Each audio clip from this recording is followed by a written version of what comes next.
Welcome to this video. Today I want to show you two of my favorite IKEA hacks. They are both super easy to do, super simple, very quick and affordable as well. So I initially thought that I wanted to do a video where I would show you 5 different hacks, and I had actually already started planning that video. Then I realized that I actually only want to show you things that I genuinely love myself and that I would want to keep in my home as well.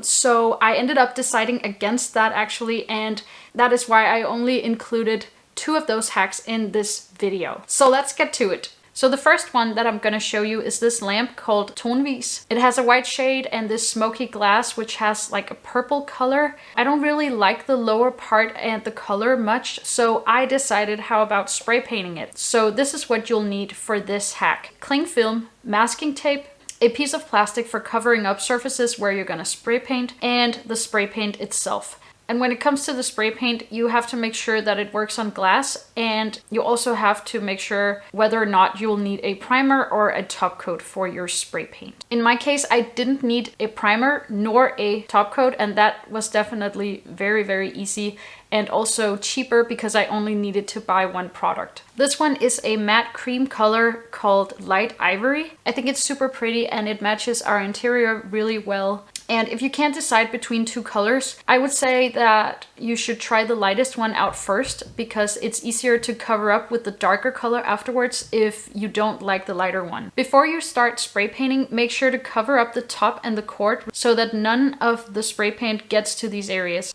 The lamp has this small plastic thing where the cord is attached to the lamp itself. Most spray paint can't stick to plastic without a primer, so don't worry about spraying the little piece of plastic. It can be easily removed afterwards, so really don't worry about that at all. Then I just let it dry for 10 minutes. This might be different depending on the spray paint that you have. After 10 minutes, I gave it one more coat of spray paint. I actually used a lot to make sure that the dark color beneath it was completely covered everywhere. Make sure the color is evenly distributed. If the spray paint is still not evenly distributed after the second coat, just give it one more. Wait 10 more minutes and then you can assemble the lampshade and put it on the lamp. And then you're actually all done. I am so happy with the result. I think it turned out really well. I like the matte look and I also like the color because it matches our living room perfectly. The next one is this memo board made of cork called Svensos. And for this hack, you will need scissors, a stapler, a piece of thick fabric, a ruler or measuring tape, and of course the Svensos memo board. The first thing I did was I cut out a piece of fabric measuring about 50 times 75 centimeters or 20 times 30 inches.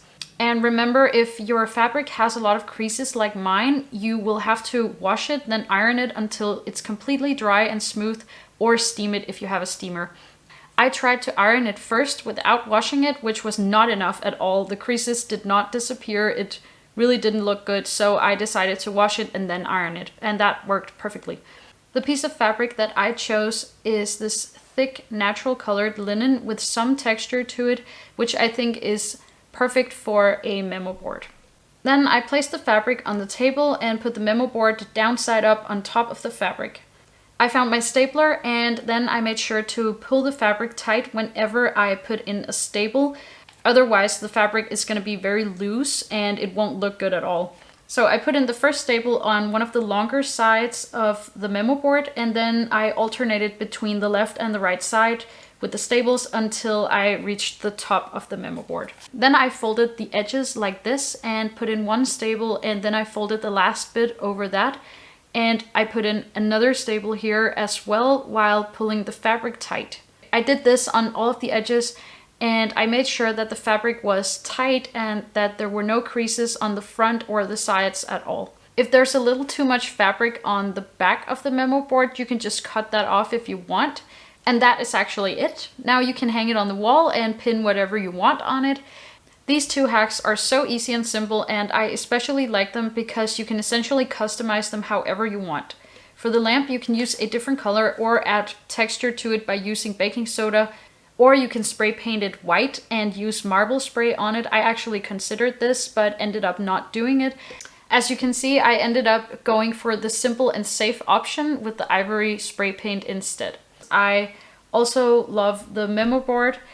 And you don't even have to buy this one from Ikea. Many people have old memo boards at home, and maybe you have one yourself that is in need of a makeover, and that's also perfect for this hack. That was actually all that I had for you today. I hope that I have been able to inspire you and that you might want to try one of these hacks out in the future. Remember to subscribe to my channel and follow me on my Instagram, and I will have a new video for you very soon.